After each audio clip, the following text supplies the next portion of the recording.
बिस्मिल्लाहिर्रहमानिर्रहीम। अस्सलाम वालेकुम नाज़रीन, मैं हूँ फैयाज़ राजा और आप देख रहे हैं आपका अपना यूट्यूब चैनल। दोस्तों, वफाकी हुकूमत इस्लामाबाद से रात के इंतहाई अहम तरीन और बहुत बड़ी डेवलपमेंट, हक़ और सच की फ़तह। वो जो कहा करते हैं ना कि रब ताला की ज़ात हमेशा हक़ और सच के साथ हुआ करती है, ऐसा ही हुआ और बिल आखिर इस्टेब्लिशमेंट के नुमाइंदे की जानिब से ये बात तस्लीम कर ली गई कि किस तरह से मरियम नवाज़ और नवाज शरीफ को इक़्तिदार तक पहुँचाया गया। इंतहाई अहम तरीन और बड़ी डेवलपमेंट, एक शर्मनाक वीडियो सामने आई जो हम रखने जा रहे हैं आपके सामने। और कितनी कीमत अदा करना पड़ी नवाज शरीफ के ख़ानदान को, मरियम नवाज़ को, किस तरह से ये इक़्तिदार तक पहुँचे, कैसे इमरान खान का रास्ता रोका, इस शर्मनाक वीडियो ने सब कुछ वाज़े कर दिया है। और जो बड़ी बात है इस वीडियो के अंदर वो ये है कि पहले तो मुख्तलिफ शख्सियात की जानिब से दावे सामने आते रहे, लेकिन अब इस्टेब्लिशमेंट की शख्सियत की जानिब से, इस्टेब्लिशमेंट की अहम तरीन शख्सियत की जानिब से ये बड़ा और अहम तरीन इंकशाफ सामने आया है। इसकी तफसीलात में जाने से पहले थोड़ा सा बैकग्राउंड आपको बताएंगे कि बेसिकली मामला इस वक्त है क्या और पाकिस्तान के अंदर इस वक्त क्या कुछ किया जा रहा है इमरान खान का रास्ता रोकने में। पहली बड़ी खबर ख़ास तौर पे ओवरसीज़ पाकिस्तानियों के हवाले से, खलीजी ममालिक से पाकिस्तान के ख़िलाफ़ प्रोपेगेंडा करने वाले पाकिस्तानियों के ख़िलाफ़ सख्त कार्रवाई करने का फ़ैसला किया गया है। मकसद क्या है इसका, इसके अंदर क्या छुपा हुआ है? कराची में मुत्तहिदा अरब अमारात के कौंसल जनरल बुखैत अतीक रोमेती ने खसूसी गुफ्तगू करते हुए पाकिस्तानियों को ख़बरदार किया। और ये खसूसी गुफ्तगू किससे हुई? जियो से हुई। और इसके अंदर ज़ेब दास्तां कितना है ये तो इस बात से वाज़ह हो ही जाता है। उन्होंने कहा कि यूएई में रहकर पाकिस्तान और उसके इदारों या सियासतदानों के ख़िलाफ़ मनफी प्रोपेगेंडा करने से बाज रहें। उन्होंने कहा कि यूएई के मकीन या विजिट पर गए पाकिस्तानियों की जानिब से सोशल मीडिया पर पाकिस्तान के ख़िलाफ़ मनफी प्रोपेगेंडा देखने में आया, जिस पर उनमें से बड़ी तादाद को गिरफ़्तार किया गया और कई को 14 से 15 साल की सज़ाएँ हुईं। इसी किस्म की हरकतें कुछ पाकिस्तान में कुछ हल्के इस किस्म की ख़बरें लगवाने की कोशिशें यूरोप के हवाले से, अमेरिका के हवाले से, बरतानिया के हवाले से भी कर रहे हैं, लेकिन वहाँ पे उनकी दाल नहीं गली। तो इसलिए मामला पहले यूएई और इससे अगले कदम में फिर सऊदी अरब की जानिब बढ़ाया जाएगा ताकि ओवरसीज़ पाकिस्तानियों को डराया जा सके, धमकाया जा सके, उनको ब्लैकमेल किया जा सके। क्योंकि अभी तक पाकिस्तान में मौजूद पाकिस्तानियों के अलावा पाकिस्तान के अंदर मौजूद पाकिस्तानियों की तो 75% तादाद पाकिस्तान के मकबूल तरीन अवामी सियासी रहनुमा इमरान खान के साथ खड़ी है, जबकि ओवरसीज़ पाकिस्तानियों की 99.9% तादाद क्योंकि इमरान खान और पाकिस्तान तहरीक इंसाफ के ख़िलाफ़ खड़ी है। इसलिए अब उनके ख़िलाफ़ इस किस्म का मज़मूम प्रोपेगेंडा किया जा रहा है और उनको कन्फ्यूज़ किया जा रहा है, उनको डराया जा रहा है, उनको ब्लैकमेल किया जा रहा है इस किस्म की ख़बरों के ज़रिए। और जियो न्यूज़ की इस खबर के मुताबिक कौंसल जनरल का कहना था कि इस जुर्म में 5 से ज़ायद पाकिस्तानियों को उम्र कैद जैसी सज़ाएँ हुई, बेशतर को मुल्क से बेदखल भी कर दिया गया और ऐसे पाकिस्तानी ताहयात यूएई समेत खलीजी ममालिक के वीज़ों के हसूल में नाकाम रहेंगे, वो खलीजी ममालिक भी नहीं जा सकेंगे। यानी यूएई के कौंसल जनरल तमाम खलीजी ममालिक की ज़िम्मेदारी बकौल जियो न्यूज़ के ले रहे हैं। यहाँ से इस मामले की अहमियत का अंदाज़ा आपको हो जाएगा। बुखैत अतीक रोमेती ने पाकिस्तानियों को ख़बरदार किया कि वो यूएई या खलीजी ममालिक में रहते हुए होशियार रहें, किसी के बहकावे में ना आएँ और सोशल मीडिया पर अपने मुल्क के ख़िलाफ़ कोई प्रोपेगेंडा ना करें। यानी वो पाकिस्तानियों को कह रहा है कि आप अपने मुल्क के ख़िलाफ़ प्रोपेगेंडा ना करें। ठीक है, वो कहते हैं ना कि चोरा नालू पंड तावली, वो पंजाबी में होता है ना। इस मामले को समझें, किसी मनफी प्रोपेगेंडे को अपने पेजेस पर ना शेयर करें। अगर वो ऐसा करते हैं तो उनके ख़िलाफ़ कवानीन के मुताबिक सख्त कार्रवाई की जाएगी। उन्होंने मज़ीद कहा कि यूएई में मुकीम कोई पाकिस्तानी अगर फेसबुक या दीगर सोशल मीडिया अकाउंट पर मनफी पोस्ट को शेयर या लाइक भी करता है तो उसे यूएई में रहते उसका पेज बंद कर दिया जाएगा। और उनके मुताबिक ऐसे प्रोपेगेंडे में मुलविस शहरियों को वीज़ों के असूल में भी छानबीन का सामना जो करना पड़ा है और कवानीन जो हैं वो सख्त कर दिए गए हैं। अब इसका मतलब आपको ज़्यादा तफसील से समझाने की ज़रूरत नहीं, चाहे आप ओवरसीज़ पाकिस्तानी हैं या पाकिस्तान के अंदर बैठे वो लोग हैं जो बाहर जाना चाहते हैं। यानी ऐसी ख़बरों का क्या मकसद है कि इमरान खान की हमायत के अंदर कमी की जाए, सोशल मीडिया के ऊपर जो क्रैकडाउन जारी है उसमें इस किस्म की ख़बरों के ज़रिए इजाफा किया जाए, लोगों को डराया धमकाया जाए। अच्छा, इसके बाद क्या बात हो रही है?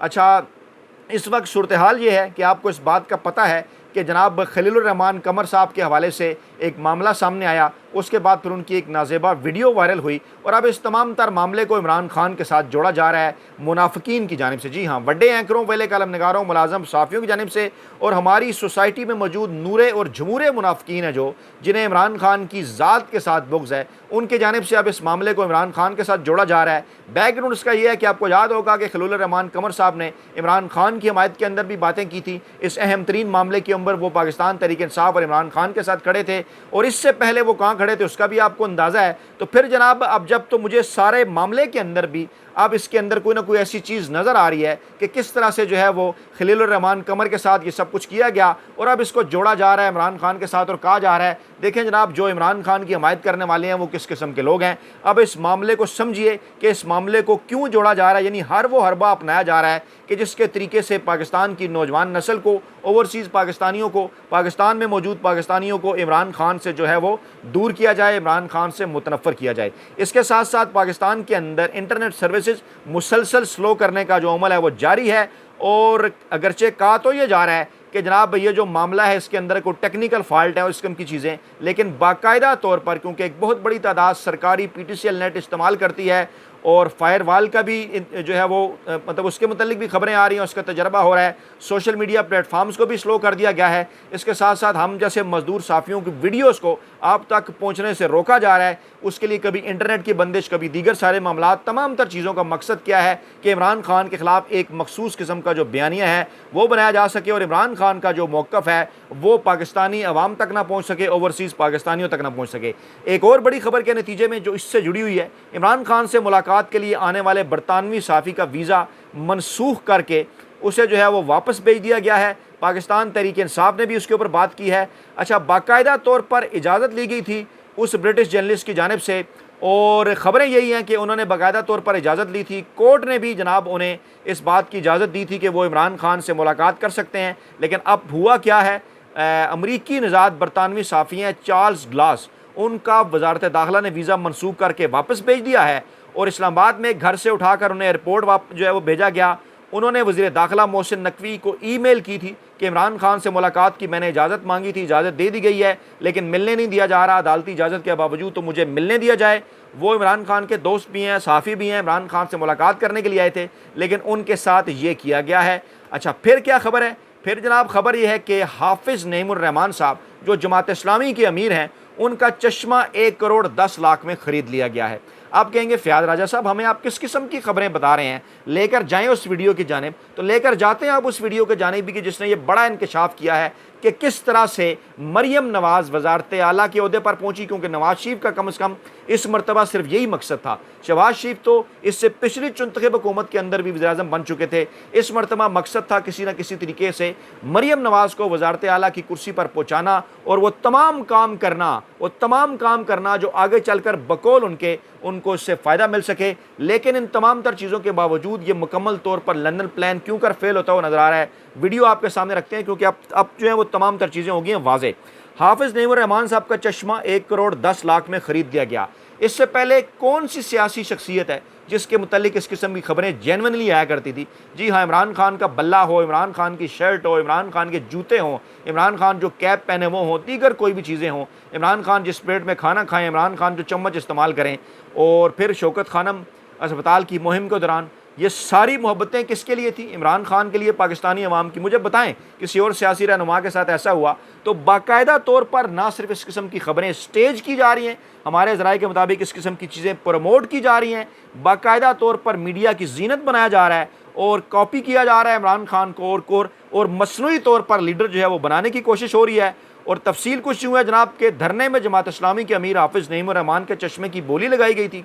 ज़रा माजी बताया जाए जमात इस्लामी का कि कितनी इस किस्म की ऐसी चीज़ें पहले हुई हैं जमात के अंदर और कितनी अब हो रही हैं और क्यों हो रही हैं। कहा गया जनाब आमिर महमूद चीमा नामी शहरी ने 1 करोड़ 10 लाख रुपए में ये चश्मा जो है वो ख़रीद लिया है, अदायगी कर दी है, लियाकत बलोच से धरने की स्टेज पर मुलाकात की है, अदायगी की रसीद हासिल की है और धरना फंड में ये रकम जमा करा दी गई है। इससे पहले इस किस्म की रकूम इमरान खान की बिलोंगिंग्स के लिए इकट्ठी होती थी, लोग ख़रीदते थे। अभी भी ये हुआ, चंद दिन पहले की ये बात है कि जनाब इमरान खान के जो इमरान खान से करीब होने वाली बिल्ली के मुतल्लिक दीगर जानवरों के मुतालिक इस किस्म की खबरें आई जेल के अंदर कि किस तरह से जब लोगों ने यह बात की कि हम उनको ख़रीद लेते हैं या इमरान खान से जो मुतल्लिक़ है वो चीज़ें हैं, तो किस तरह से ना सिर्फ उन चीज़ों को गायब कर दिया गया बल्कि इमरान खान के ख़िलाफ़ एक मनफी प्रोपेगेंडा किया गया। तो मकसद इन तमाम तर चीज़ों का है कि कोई ना कोई तोड़ किसी न किसी तरीके से निकाल लिया जाए, लेकिन अभी तक ऐसा इनसे मुमकिन नज़र नहीं आ रहा। और हो क्या रहा है, एक एक करके वो तमाम तर चीज़ें जो हैं वो सामने आ रही हैं, जो हम जैसे मजदूर साफ़ी पहले आपके गोश गुजार कर चुके, जो प्रोपेगेंडा किया जाता था इमरान खान पाकिस्तान तहरीक इंसाफ के ख़िलाफ़, लेकिन अब चीज़ें खुलकर आ गई हैं सामने। जैसा कि पतन की जो रिपोर्ट है उसके ऊपर तफसीली भी बात करेंगे। NA 130 लाहौर का हल्का जहाँ से नवाज शरीफ ने यास्मीन राशिद के ख़िलाफ़ जाली कामयाबी हासिल की, उसकी ज़रा कुछ तफसीलात सुनिए गौर से। जी धांधली सेलेक्ट हुई। जी पूछा उन्होंने। बिल्कुल जी देखिए, कितने वोटों से आ रहे थे, मेरा आखिरी सवाल है ये कि कितने वोटों से आ रहे थे आपको लगा कि जो कौमी और सूबाई असेंबली के वोटों में पोल वोटों में फर्क है वो 78,000 का है, और जो मियां साहब और जो यास्मीन राशिद के दरमियान वोटों का फर्क है वो 74,000 का है, और जो फॉर्म 45 और फॉर्म 47 में फर्क है वो तकरीबन 15,000 का बनता है। तो अगर ये अजीब बात है कि जहां पर मियां नवाज शरीफ साहब जीते हैं वो सिर्फ 166 हल्के हैं और वहां पर एवरेज वोट उनको जो पड़ा है वो 753 है, लेकिन जहां पर वो रनर अप है वहां उनको सिर्फ 213 वोट पर पोलिंग स्टेशन पर है। तो अगर इसको जमा तफरीक करें तो उनकी जो मार्जिन ऑफ विक्ट्री है वो 74,000 है सिर्फ, तो 78,000 तो वोट पड़ गए, और जो जहां पर जो कौमी असेंबली का टर्न आउट जो है वो 70 से लेकर 102% हो गया। तो काफी सारा फर्क डाला गया। बहुत शुक्रिया सरवर भाई साहब। जी सरवर भाई साहब ये इंकशाफ कर रहे हैं कि जो हल्का वो खोल रहे हैं तारीख की बदतरीन धांधली, और इस दफ़ा तो उन्होंने बात की है कि ऐसा तो पाकिस्तान की तारीख में कभी भी नहीं हुआ। 1988 के इलेक्शन के साथ भी इस सारे मामलात को वो कर रहे हैं, और वो कह रहे हैं जनाब के मुकम्मल पूरे मुल्क का इलेक्शन धांधली ज़दा 1988 से ज़्यादा खौफनाक धांधली हुई, लेकिन पहली बार है कि अवाम अपने हकूक़ के लिए उठ खड़ी हुई है, क्योंकि अवाम ने जिनको वोट दिया है उनको हुकूमत नहीं दी जा रही, इसलिए मुल्क में गैर यकीनी और इंस्टेबिलिटी है। और बाकायदा प्लानिंग के तहत पाकिस्तान में इलेक्ट्रॉनिक वोटिंग मशीन को रोका गया, इलेक्शन कमीशन उसके अंदर पार्टी बना, क्योंकि ये सारा प्लान था, और नवाज शरीफ कमोबेश 78,000 वोटों से ये इलेक्शन जो है वो हारे हुए हैं।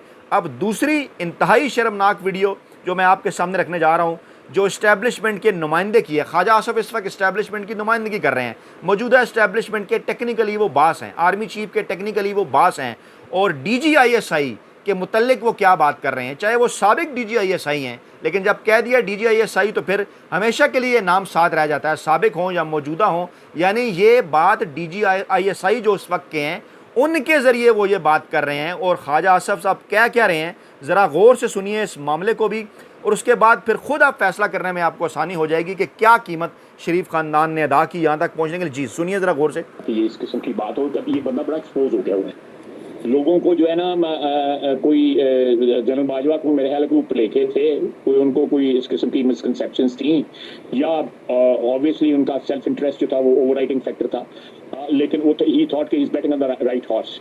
लेकिन लेटर ऑन जो है, नॉट लेटर ऑन बल्कि सवा साल के बाद ही 2019 में उन्होंने मुझे ऑफर किया गया, मुझे जनरल फैज जो है उनके ससुर के घर मुझे मिले, और उन्होंने कहा कि we have had enough of him. नहीं, मैं ये अप्रैल 2019 की बात कर रहा हूँ, और फिर उस वक्त की मैं बात कर रहा हूँ जब एक्सटेंशन दी थी हमने। और फिर आपने क्या कहा? तो ये हालात है इनके। कोई बंदा, कोई पाकिस्तान में नहीं दुनिया में कोई बंदा जो है ढूंढते जो इस शख्स पे बात करेगा। जब जनरल फैज हमीद ने कहा कि कोई बाजार आ गया इसके साथ डील किया, इस आदमी से तो आपने क्या कहा? जी जनरल फैज हमीद ने कहा कि बाजार आ गए इमरान खान साहब के हवाले से, जनरल फैज हमीद ने कहा पूरी स्टोरी, मैं आपको पूरी स्टोरी सुना देता हूँ, ये आधा मिनट भी नहीं लगेगा, 20 मिनट की ज़्यादा मुलाकात थी। उन्होंने कहा जी कि आप क्या कर रहे हैं, मैं जनरल बाजवा को एक्सटेंशन वगैरह दे रहे हैं, मैं जी दे रहे हैं, बिल्कुल हमने फैसला किया, हम वोट देंगे, जो हमने दिया भी। उसके बाद उन्होंने कहा कि क्या आपका क्या कोई शराइत क्या है, मैंने कहा जी मुझे मेरी इंस्ट्रक्शंस ये है कि कोई शराइत नहीं, हम कुछ भी नहीं चाहते, हम यहाँ पे कोई क्विड प्रो को के लिए नहीं मैं यहाँ आपके पास आया हुआ। तो उन्होंने कहा ये बहरहाल अगर वो एक अलग बात है, लेकिन we have had enough of him, आप जून तक जो है पंजाब की हुकूमत लें और दिसंबर में जो है आप जो है वो फेडरल हुकूमत की तैयारी करें। मैंने कहा जी मेरे पास ऐसा कोई मैंडेट नहीं है कि मैं आपसे बात करूं, आप ये चीज़ें वेरीफाई कर सकते हैं। उस नशिश के अंदर जनरल आजम साहब भी तशरीफ रखते थे और जनरल फैज साहब, दोनों, अल्लाह ताला उनको ज़िंदगी तंदुरुस्ती दे, आप डायरेक्टली भी उनसे पूछ सकते हैं कि इसके अलावा कोई बात नहीं मालूम। बहुत शुक्रिया। अगर जनरल फैज हमीद या जनरल एजाज अमजद अपना मौका देना चाहें प्रोग्राम के, जनरल फैज़ हमीद या जनरल एजाज मौक़िफ़ देना चाहें, अब यहाँ से आप अंदाज़ा लगा सकते हैं ये हैं इस सोसाइटी के मुनाफिकीन ख्वाजा आसफ जैसे, जो आज आखिरकार ये बात एक्सेप्ट कर रहे हैं। मौलाना फजल रहमान का धरना तो इमरान खान की हुकूमत के 1 साल बाद आया था ना, अक्टूबर नवंबर के अंदर, जब बाजवा साहब को एक्सटेंशन मिली और कहा गया इमरान खान को कि देखें जनाब ये भी एक्सटेंशन दे रहे हैं। नून लीग अप्रैल के अंदर इस बात का फैसला कर चुकी थी कि उन्होंने एक्सटेंशन देनी है, ख्वाजा आसफ खुद मान रहे हैं, और यहीं से मामलात को उन्होंने अपने हक के अंदर करना शुरू किया। यहीं से उन्होंने कहा जाना चाहिए कि इस्टेब्लिशमेंट को भी दाना डाला, और इस्टेब्लिशमेंट और उनके मफादात कैसे मुश्तरक हो गए कि जनरल फैज़ साहब ने कहा कि हम तो जनाब तंग किस बात से तंग आ गए, क्योंकि इमरान खान इनसे डिक्टेशन नहीं ले रहे थे, क्योंकि इमरान खान पाकिस्तान के अंदर सिविल सुप्रीमेसी की बात कर रहे थे। वो तो इमरान खान थे कि तमाम तर मामलात को इस हद तक वो आगे ले जाकर चलाते रहे। अब ज़रा सोचिए कि कितने मुश्किल हालात के अंदर इमरान खान ने पाकिस्तान में वज़ारत उज़्मा का मनसब जो है वो संभाले रखा। किस तरफ से उनके ऊपर इस्टेब्लिशमेंट हो या सियासी जमातें हों, कैसे उनके ख़िलाफ़ जो है वो साजिशें हो रही थी, आज ये तमाम तर इंकशाफात सामने आ गए हैं।